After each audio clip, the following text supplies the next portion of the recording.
मेरा नाम आराधना है। मैं एक गरीब परिवार की लड़की हूँ।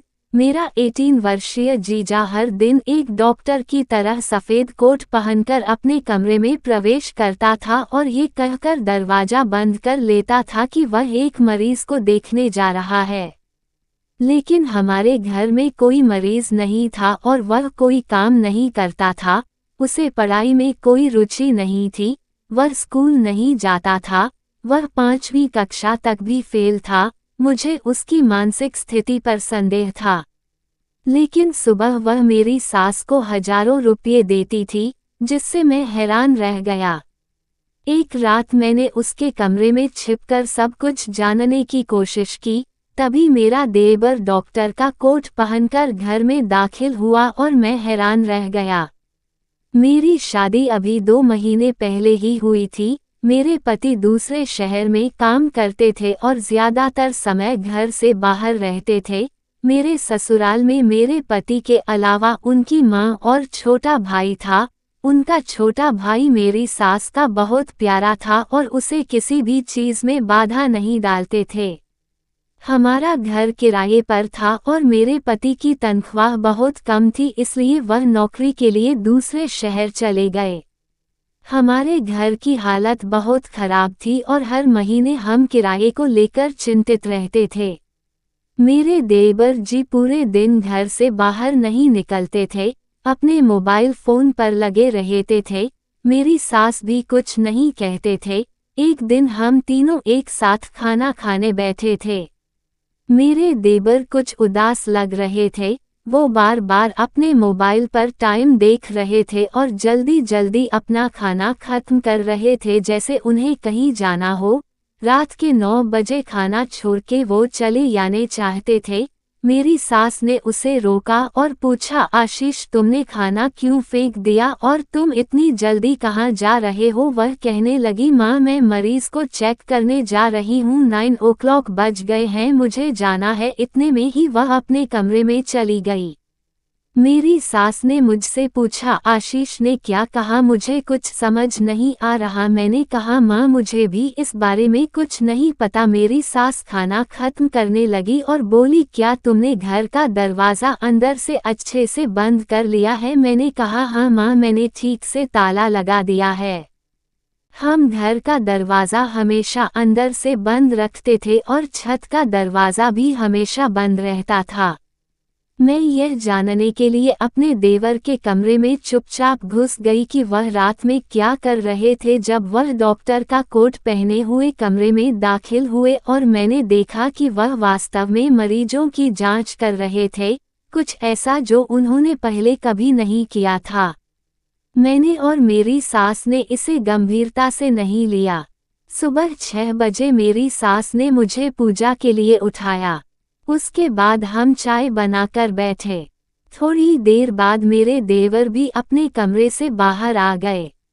मेरी सास ने आशीष से पूछा कि तुम रात को क्या अजीब बातें कर रहे थे और तुम्हारी भाभी तुम्हारे घर शुगर की दवा लेने गई थी, तुमने दरवाज़ा क्यों नहीं खोला? तब मेरे देवर ने अपनी जेब से पैसे निकाले और मेरी सास को दे दिए। मेरी सास आश्चर्यचकित हो गई और कहने लगी, आशीष तुम्हारे पास इतने पैसे कहाँ से आए? आशीष ने कहा, माँ मैंने पहले ही कहा था कि मैं मरीजों की जांच करने गया था और ये पैसे कमा लिए। मेरी सास ने पैसे ले लिए और कुछ नहीं कहा। आशीष नाश्ता करने बैठ गया और बोला, मैं बहुत थक गई हूँ, अब आराम करना चाहती हूँ। मेरी सास ने मुझसे कहा, आराधना आपका कर्तव्य है कि आप अपने देवर पर अंत तक नज़र रखें। ये जानना जरूरी है कि वह क्या कर रहा है। मैंने अपनी सास से वादा किया कि मैं ऐसा करूंगी। हमारे घर की हालत बहुत खराब थी और मेरे पति पैसे भी नहीं भेजते थे। अब हमें इन पैसों से आने की रोशनी मिली। मकान मालिक हमें किराया मानकर परेशान करते थे।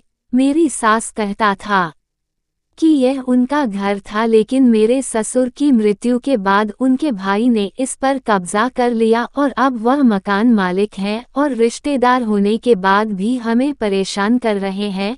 मकान मालिक समय से पहले किराया मांगने आता था। मेरी सास ने अपना घर वापस पाने के लिए अदालत में भी कोशिश की, लेकिन उन्होंने हार मान ली और प्रार्थना करती रही कि एक दिन भाग्य उनका साथ देगा। हमारे ससुराल वालों की स्थिति इतनी खराब हो गई कि मेरे पति दूसरे शहर में चले गए काम करने।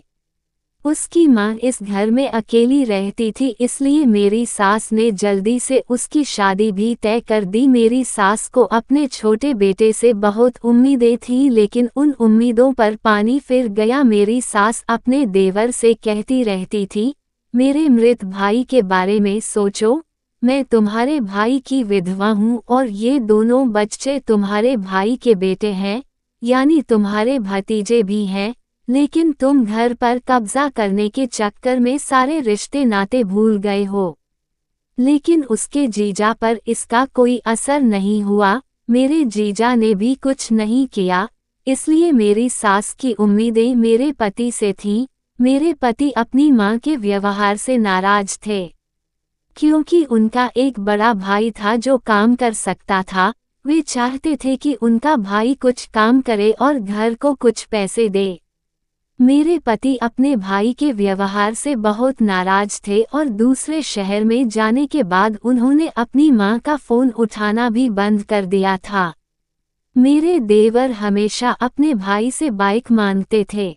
मेरे पति ऐसे नहीं थे, लेकिन उन्होंने अपनी शादी में उन्हें एक बाइक गिफ्ट की थी। मेरे जीजाजी दिन भर बाइक चलाते थे, लेकिन बड़े भाई के यहाँ जाने के बाद शहर उसने घर छोड़ना बंद कर दिया। वह कभी कभी बहुत जरूरी काम से घर से बाहर जाती थी।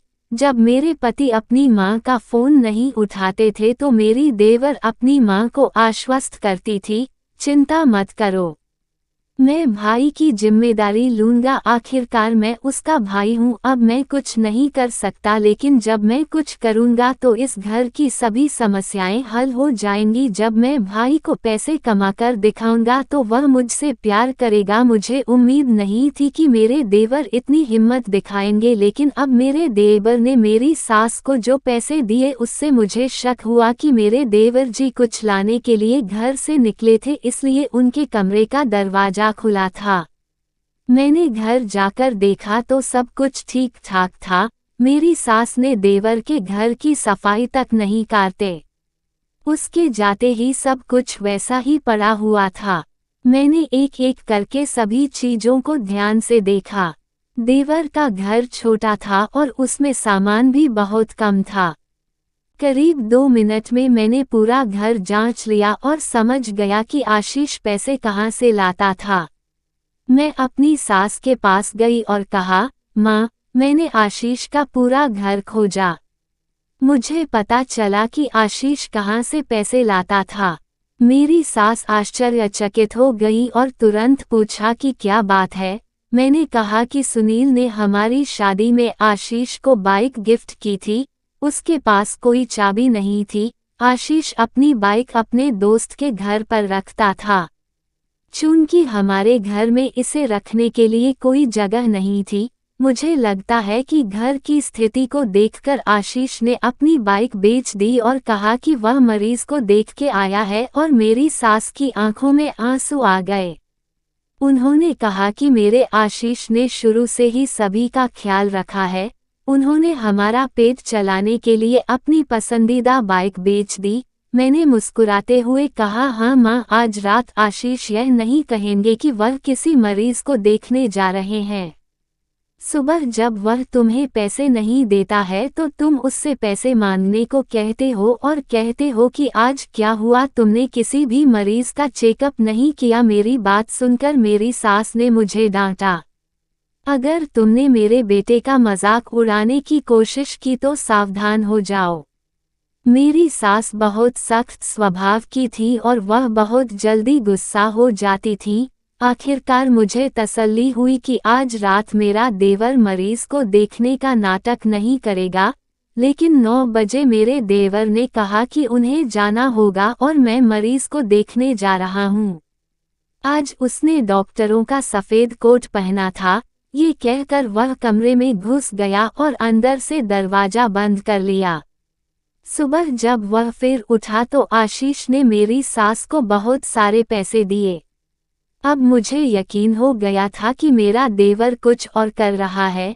मैंने फैसला किया कि छिपने और जांच करने से कोई फायदा नहीं है।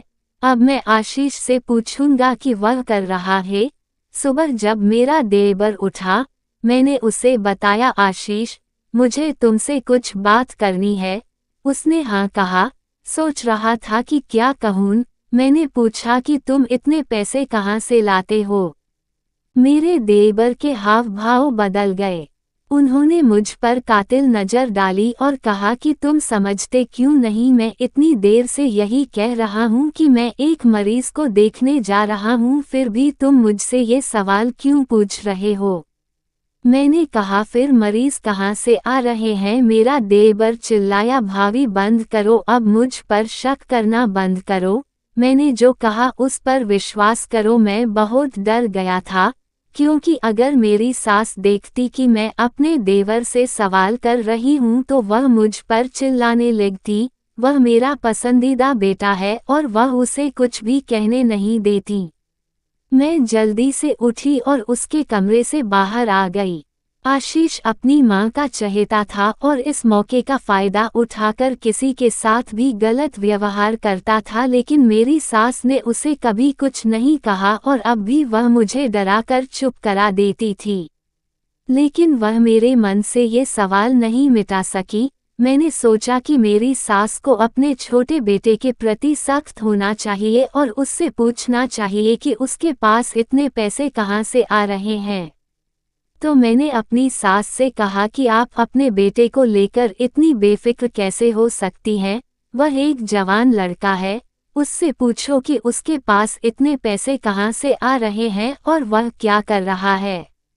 मेरी सास बहुत चिंतित दिख रही थी। वह कहने लगी, अगर मैं आशीष से बात करूंगी तो वह बिना कुछ कहे ही चला जाएगा। अब मैं बहुत चिंतित रहती हूँ, हमेशा यही ख्याल मन में रहता है कि मेरा बेटा किसी गलत रास्ते पर तो कदम नहीं रख रहा है, कहीं कुछ नहीं किया जा रहा है ताकि हमारी बदनामी हो। लेकिन फिर सोचता हूँ कि आशीष सारा दिन अपने कमरे में सोता है और रात 6 बजे घर का गेट बंद कर दिया जाता है। घर पर न कोई आता है और न ही कोई आता है। मैं अपने बेटे पर कैसे नज़र रख सकती हूँ, लेकिन फिर भी पैसे कहाँ से आते हैं मुझे कुछ नहीं पता। आराधना, मैं बहुत परेशान हूँ। मैं ये बात सुनील को भी नहीं बता सकती क्योंकि वह आशीष की वजह से मुझसे बहुत नाराज है। ये सुनकर तो उसे और भी गुस्सा आएगा। मेरी सास फूट फूट कर रोने लगी। उसकी बेबसी देखकर मेरा दिल भी दुखी हो गया। मैंने अपनी सास को सांत्वना दी और कहा कि चिंता मत करो, सब ठीक हो जाएगा। एक दिन पता चल जाएगा कि आशीष क्या कर रहा है और उसे पैसे कहाँ से मिल रहे हैं। मेरी सास कहने लगी, मेरा देवर मर क्यों नहीं रहा है। हमारे घर में जो समस्या आ गई है उसके लिए है। हमारा घर चला गया है और हमें अपने घर का किराया भी देना है। मेरा बड़ा बेटा घर की समस्याओं को हल करने के लिए हमसे दूर दूसरे शहर में रह रहा है। सौभाग्य से मेरे बड़े बेटे की शादी हो चुकी है। अब मैं अपने छोटे बेटे की शादी के बारे में सोच रही हूँ। अगर हालात ऐसे रहे तो मैं आशीष की शादी नहीं करा पाऊंगी। मैंने अपने बड़े बेटे की शादी देखी है, अपने छोटे बेटे की शादी अपनी आंखों से देखने के बाद मैं शांति से मर सकता हूँ। फिलहाल मैं अपनी सास को सांत्वना देने के अलावा कुछ नहीं कर पाई। मुझे लगा कि मेरी सास भी अब अपने बेटे के व्यवहार से डरने लगी है, चाहे पैसे की वजह से या फिर उसकी जवानी की वजह से। वो उससे कुछ भी कहने से डरता था।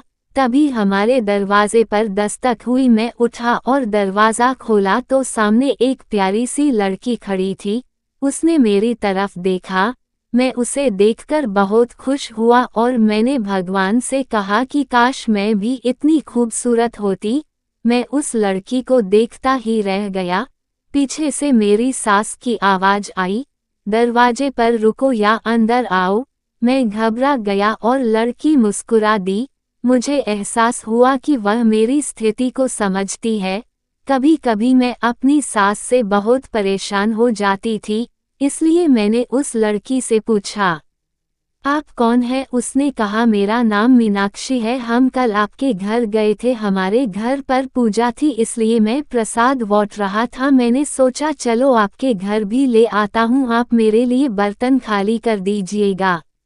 मैंने उनके हाथ से प्रसाद लिया और अंदर गया तो मेरी सास ने पूछा कि दरवाजे पर इतनी देर से किए कर रहे थे, कौन आया था? मेरी सास के घर में बहुत सख्त नियम थे जिनका मैं हमेशा पालन करती थी।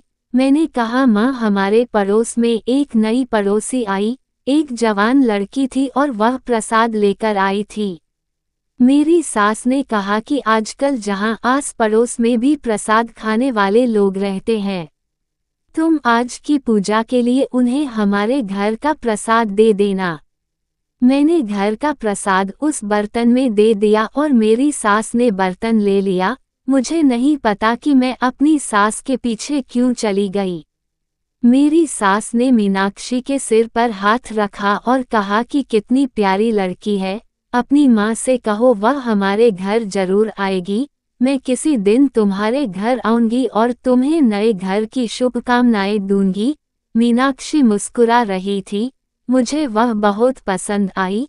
फिर मैं अपनी सास के आने से पहले वापस कमरे के अंदर चला गया, नहीं तो मेरी सास मुझे बेवकूफ़ बना देती। फिर मुझे उस लड़की से मिलकर बहुत अच्छा लगा, क्योंकि शादी के बाद मैंने कभी किसी से बात नहीं की, मैं हमेशा अपनी सास से बात करती थी। शादी के बाद मैं अपने पिता के घर भी नहीं जा पाई। अगले दिन मीनाक्षी और उसकी माँ हमारे घर आए। मीनाक्षी की माँ का व्यवहार भी बहुत अच्छा था। उन्होंने कहा कि मीनाक्षी कह रही थी कि तुमने हमें अपने घर बुलाया, आज मैं फ्री था इसलिए सोचा कि मीनाक्षी के साथ तुम्हारे घर आऊं। मैंने मीनाक्षी और उसकी माँ के लिए चाय और नाश्ता तैयार किया। मीनाक्षी की माँ कहने लगी कि तुम्हारी बहू बहुत सुंदर है, कभी कभी अपनी बहू को भी हमारे घर ले आओ।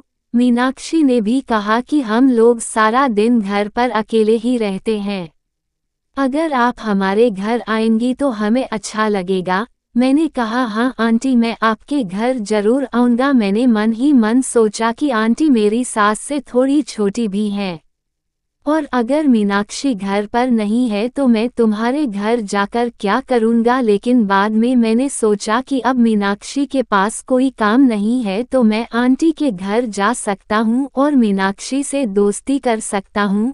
मैंने फैसला किया कि मैं कल किसी भी बहाने से मीनाक्षी के घर जाऊँगा। बाद में जब मीनाक्षी को नौकरी का मौका मिला तो मुझे उससे मिलने का ज़्यादा मौका नहीं मिला। अगले दिन मैं किसी काम के बहाने मीनाक्षी के घर गया। मेरी सास अपने बेटे के साथ इतनी व्यस्त थी कि उन्हें मेरी ज़्यादा परवाह नहीं थी, इसलिए उन्होंने मुझे आसानी से मीनाक्षी के घर जाने की इजाज़त दे दी। मैं जब मीनाक्षी के घर का दरवाज़ा खटखटाया तो मुझे खुशी हुई। मीनाक्षी ने दरवाज़ा खोला, वह मुझे देखकर बहुत खुश हुई और अपनी माँ को आवाज़ दी, माँ देखो हमारे घर में कौन आया। बगल वाले भाभी आया। मीनाक्षी ने मुझे कमरे के अंदर बुलाया और सोफा पर बैठने के लिए कहा। वह कहता है, भाभी आप बैठिए, मैं आपके लिए पानी ला रहा हूँ। मैं पानी पीता हूँ और हम तीनों बातें करने लगते हैं। मीनाक्षी कहती है, भाभी मुझे आपके हाथ की बनी चाय बहुत पसंद आई।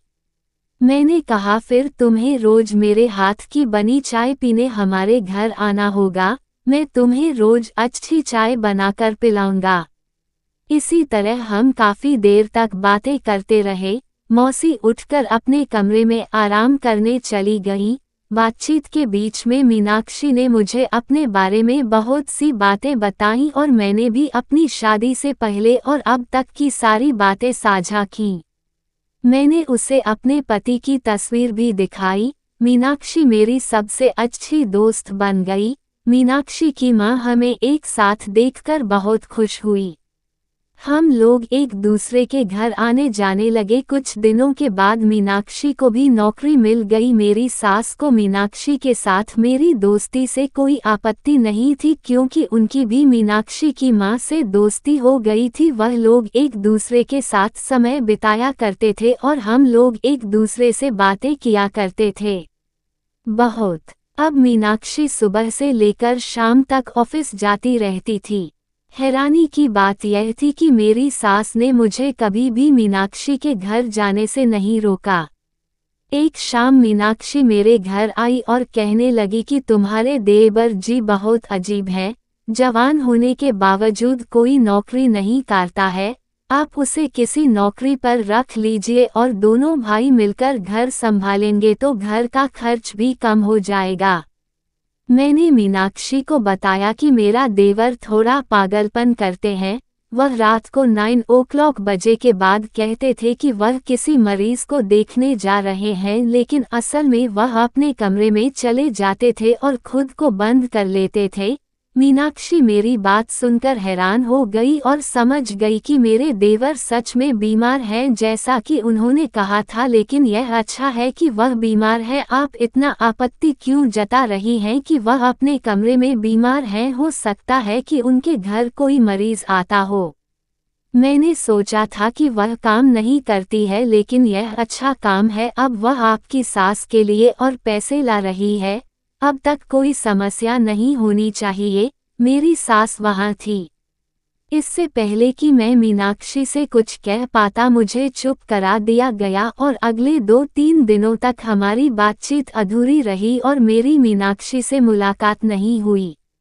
एक दिन हमारे घर के दरवाजे पर हलचल हुई और मैंने दरवाजा खोला तो मीनाक्षी खड़ी थी। वह गुस्से में दिखी और बोली, आराधना, तुमने मुझसे झूठ बोला, तुमने ऐसा क्यों कहा? अपने देवर को मरीज देखकर मैंने सोचा कि वह कोई डॉक्टर होगा।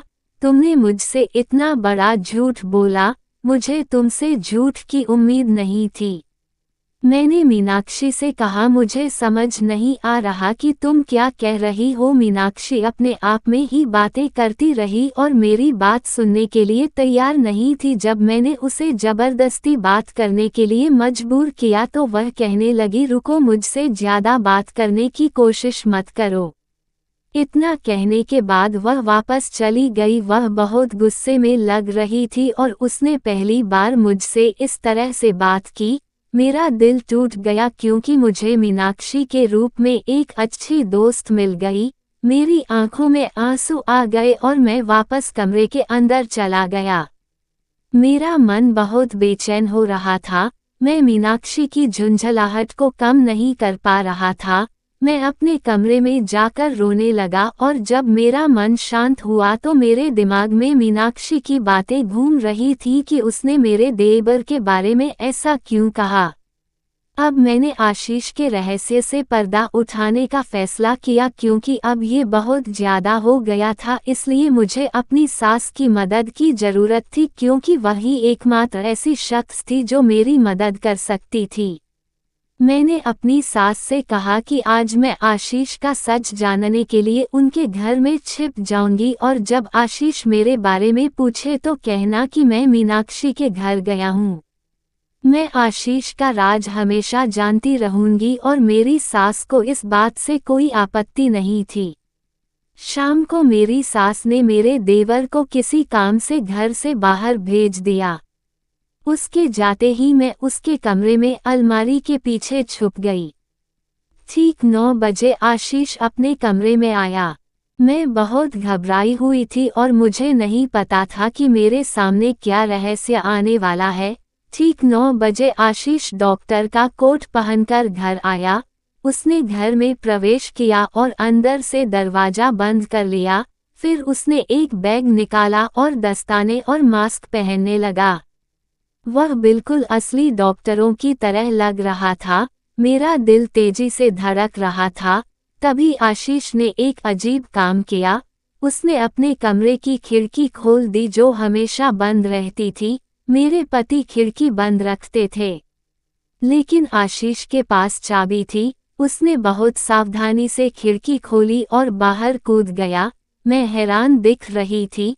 फिर मैंने भी आशीष के पीछे चलने का फैसला किया। आशीष तेजी से आगे बढ़ रहा था और मैं उसका पीछा कर रही थी। उसने रिक्शा लिया और उसमें बैठ गया। मैंने जल्दी से रिक्शा लिया और उसके पीछे चला गया। आशीष एक बड़े बगीचे के घर के सामने खड़ा हो गया। उसने रिक्शा चालक को पैसे दिए और वह चला गया। मैं अपने रिक्शा से उतर गया और रिक्शा चालक को पैसे दिए और उसके पीछे चला गया।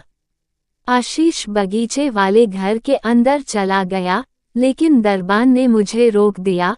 उसने कहा कि आप अंदर नहीं जा सकते। मैंने कहा कि मैं आशीष की भाभी हूँ। वह मुझे अपने साथ ले आया। तभी दरबान ने मुझे अंदर जाने की इजाज़त दी और मैं बड़े बगीचे वाले घर के अंदर चली गई। आशीष एक कमरे में दाखिल हुआ और मैं उसके पीछे था और उससे बहुत दूर था। वह एक नर्स से कमला की हालत के बारे में पूछ रहा था और उसने अपना सिर हिलाया और कहा कि वह कभी भी इस दुनिया को छोड़ सकती है।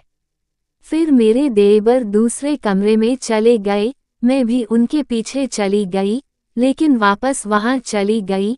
मैं उस कमरे के बाहर खड़ी हो गई जहां मेरे देवर गए थे, लेकिन कमरे के बाहर से इतनी दुर्गंध आ रही थी कि मुझे उल्टी होने वाली थी।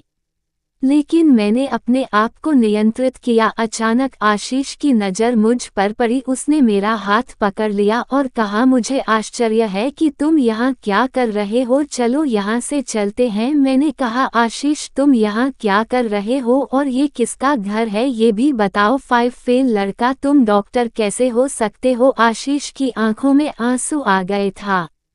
उसने कहा, भाभी मुझे माफ कर दो, मैं डॉक्टर नहीं हूँ। आशीष ने मेरा हाथ पकड़ा और मुझे अंदर ले गया। वहाँ एक औरत लेटी हुई थी जो लगभग 5 साल की लग रही थी। आशीष ने कहा, भाभी उसका नाम कमला है और वह मेरी पत्नी है। एक दिन वह वहाँ सड़क से गुजर रही थी और एक व्यक्ति पूरे शरीर में एलर्जी के साथ डॉक्टर से इलाज कराकर लौट रहा था, जिसके कारण लोग उससे दूर जाने लगे और उसका ड्राइवर उसकी मदद करने में असमर्थ था। घर में बहुत सारे नौकर हैं, लेकिन सभी को अपनी जान का डर रहता है कि कहीं उसे हमसे एलर्जी न हो जाए और इस वजह से कमला का पति भी उसे तलाक दे देता है। कमला के पिता के पास पहले से ही काफ़ी संपत्ति थी। उनकी कोई संतान नहीं थी, वे बहुत अकेले थे। वह अस्पताल की सीढ़ियों से नीचे आ रही थी कि अचानक गिर गई, लेकिन कोई उसकी मदद के लिए नहीं आया क्योंकि उसके शरीर में कई एलर्जी थी। मुझे ये पता नहीं था और मैं सीधे कमला की मदद करने चला गया। कमला को मेरा काम पसंद आया। कमला ने मुझे अपने घर का पता दिया। एक दिन जब मैं उसके घर आया तो उसने मुझे बताया कि उसे एक जानलेवा बीमारी है। ये एक बहुत ही खतरनाक एलर्जी है और उसके घावों से बदबू आती है। यही वजह है कि लोग उसके पास जाने से डरते हैं कि कहीं उन्हें ये बीमारी न हो जाए, जिससे मैं बहुत प्रभावित हुआ क्योंकि वह रो रहा था और मुझे अपनी कहानी बता रहा था। मुझे उस पर बहुत अफसोस हुआ। उसने मुझसे कहा कि इस बीमारी के कारण मेरे सभी रिश्तेदार मुझसे दूर हो गए हैं। कोई भी ऐसा नहीं है जो मेरे साथ समय बिता सके और मुझसे बात कर सके। मेरे जीवन का शेष समय हंसते खेलते बीत सकता है। मेरे पास बहुत सारी दौलत है, लेकिन यह दौलत इस समय मेरे काम नहीं आएगी। इसलिए मैंने सोचा कि अगर मैं कमला की देखभाल करने लगूं तो मुझे अच्छे पैसे मिलने लगेंगे। जब मैंने ये बात कमला को बताई तो वह कहने लगी कि क्या तुम मुझसे शादी कर सकती हो? अगर तुम मुझसे शादी करोगे तो मैं मरने के बाद अपनी सारी संपत्ति तुम्हारे नाम कर दूंगी और तुम्हें बस रात को मेरे पास बैठकर मुझसे बात करनी है।